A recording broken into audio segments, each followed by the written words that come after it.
The early morning sun painted the quiet village in soft golden light. Birds hopped across the dusty paths, and the smell of fresh firewood smoke lingered in the air. Inside a small clay house at the edge of the village, Samuel hummed to himself as he prepared breakfast for his wife, Naomi. Life had been kind to him. He had a loving wife, a modest farm, and dreams of a bigger family. But for 3 years of marriage, their home had remained silent. No children, no small footsteps running across the courtyard. Villagers whispered, and some even pitied Samuel for his childless marriage. One evening, Naomi approached him with trembling hands and a soft smile. "Samuel, I think I am with child." For a moment, he froze, unsure if he had heard her correctly. Then, a joy he had never felt before lit up his face. He lifted her into his arms, spinning her gently in the small room. "Are you certain?" he asked, his voice thick with hope. "Yes," she whispered, tears of relief in her eyes. From that day forward, Samuel treated her like a queen. He fetched water himself, so she wouldn't strain. He cooked on days she felt tired and brought her small gifts from the market: colorful cloth, sweet fruits, even a necklace of tiny wooden beads. When neighbors came to visit, he couldn't stop smiling. "Our family is finally complete," he said proudly, his hands resting protectively on Naomi's belly. In his heart, he believed this child was the answer to all his prayers. He didn't know that this same child would one day shatter his world. Months passed, and the small clay house that once felt quiet now buzzed with excitement. Naomi's belly had grown round, and Samuel could hardly wait to meet the child he had prayed for every night.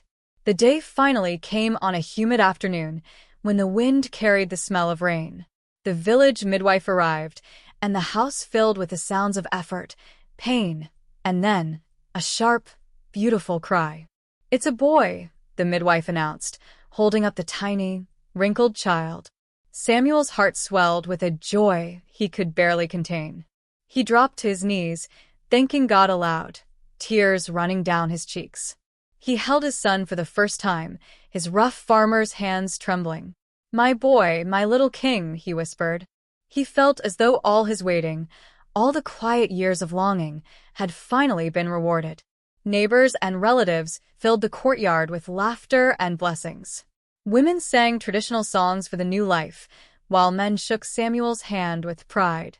Even his mother wept with joy, cradling her grandson. But amid the celebration, one person stood apart: David, Samuel's younger brother. He lingered in the shadows, leaning against the doorway, his face pale.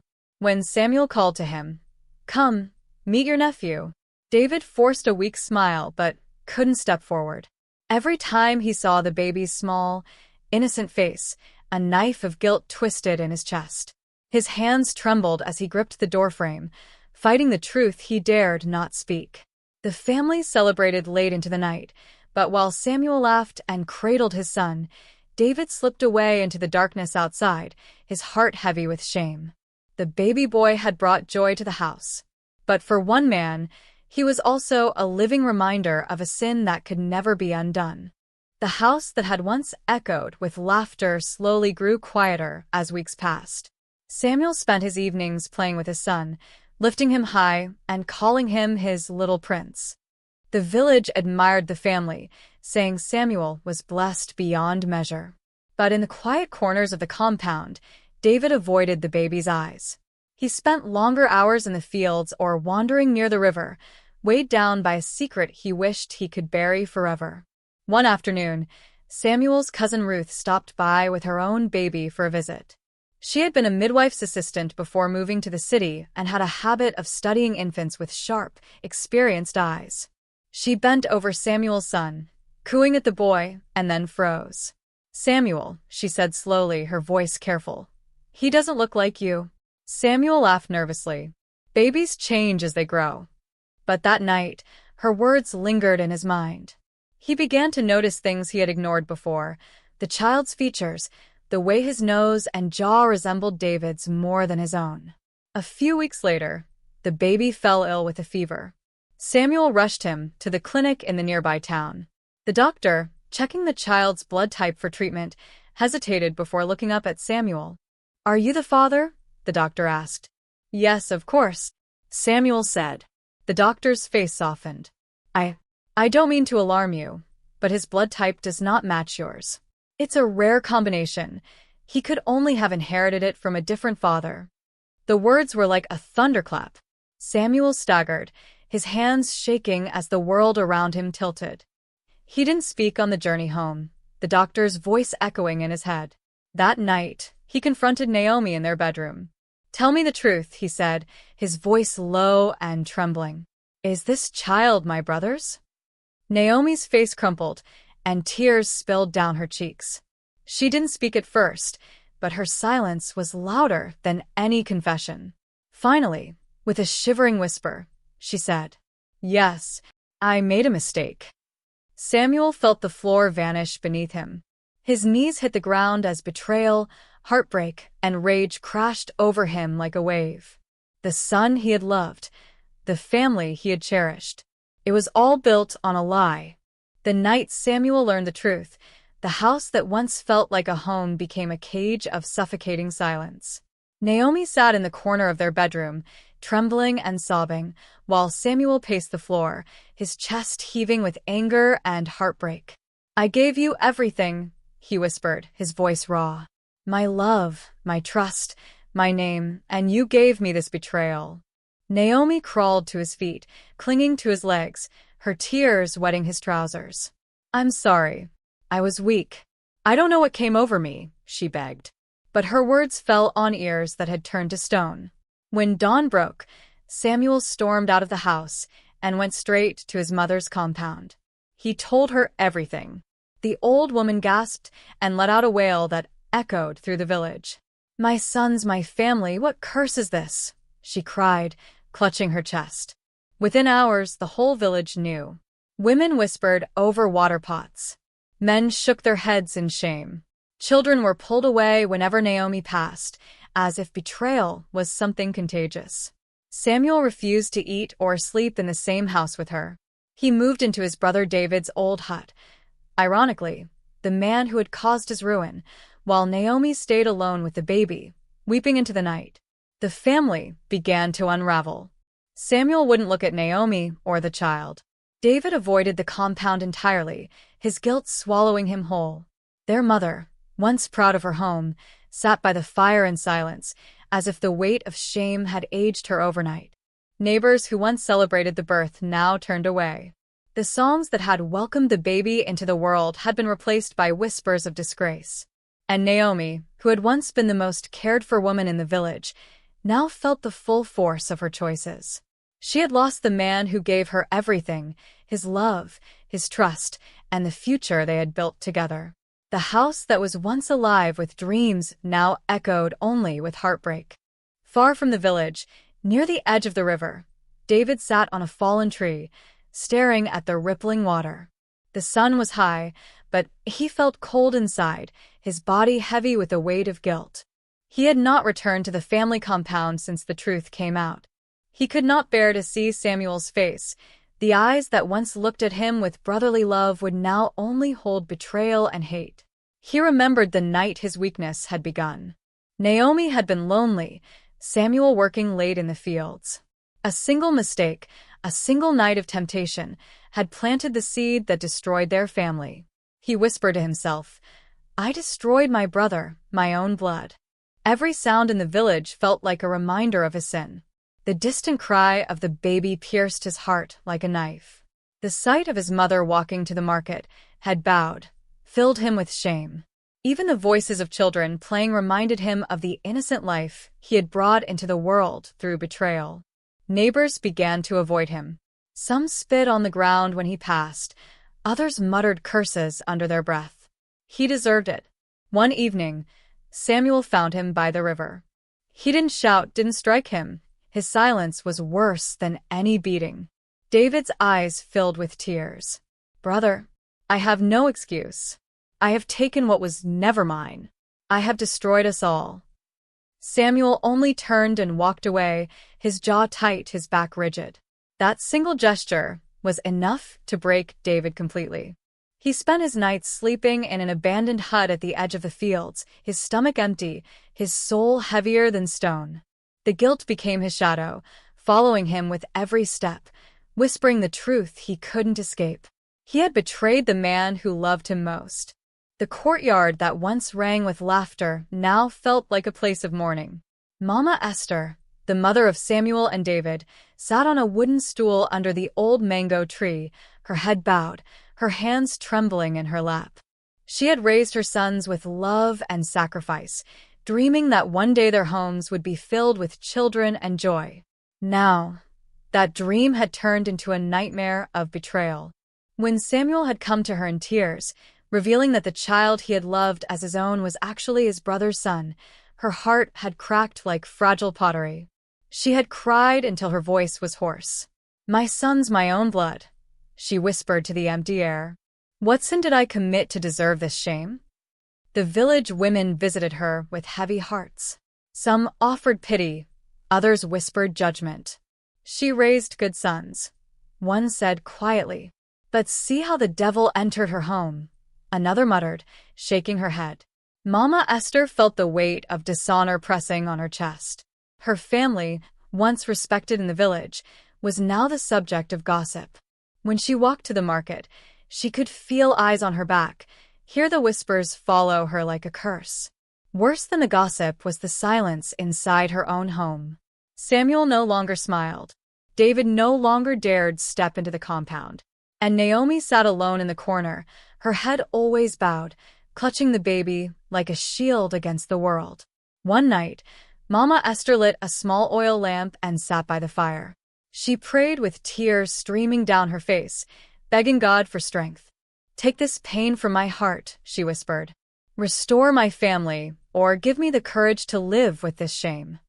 Her heart was broken, not just by the betrayal, but by the knowledge that her family's honor had been shattered in the eyes of the entire village.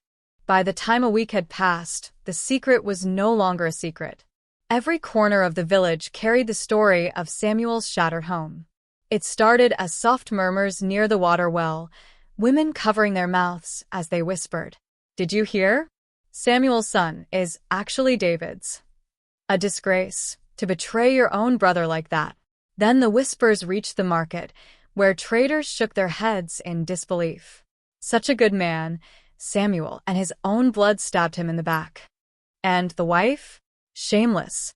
She smiled at the naming ceremony, knowing the truth. Children, too young to understand shame but old enough to repeat words, began singing cruel rhymes near the compound. Naomi stopped stepping outside. Even the short walk to fetch water felt like walking into a wall of judgment. Men who once respected Samuel now avoided his eyes, unsure whether to pity him or simply distance themselves from the family. Women glanced at Mama Esther with tight lips and sad eyes, their whispers cutting deeper than any knife. "Her family is cursed now," one old woman muttered. "Even the land rejects betrayal," another said as she passed the compound. The scandal spread like wildfire, and with every whisper, Samuel felt his world shrink. He began working before sunrise and returning long after dark, trying to escape the stares and pity. David stayed at the edge of the village, living like a ghost. And Naomi, trapped in her own home, rocked the baby and wept quietly, knowing that the whole world now knew her shame. The family that was once respected and envied had become a cautionary tale, a story the village would tell for years. The nights had grown longer in the quiet, broken house. The once warm home was now cold, its walls heavy with silence and regret. Naomi sat on the floor near the fire, her baby asleep in her arms, while Samuel leaned against the doorway, his face carved with exhaustion and pain. For days, she had watched him drift farther away, his eyes distant, his voice cold. She knew if she didn't speak soon, she would lose him forever.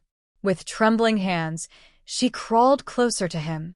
"Samuel," her voice cracked, heavy with tears. "Please forgive me." He didn't answer, staring at the fire instead. "I was lonely," she whispered.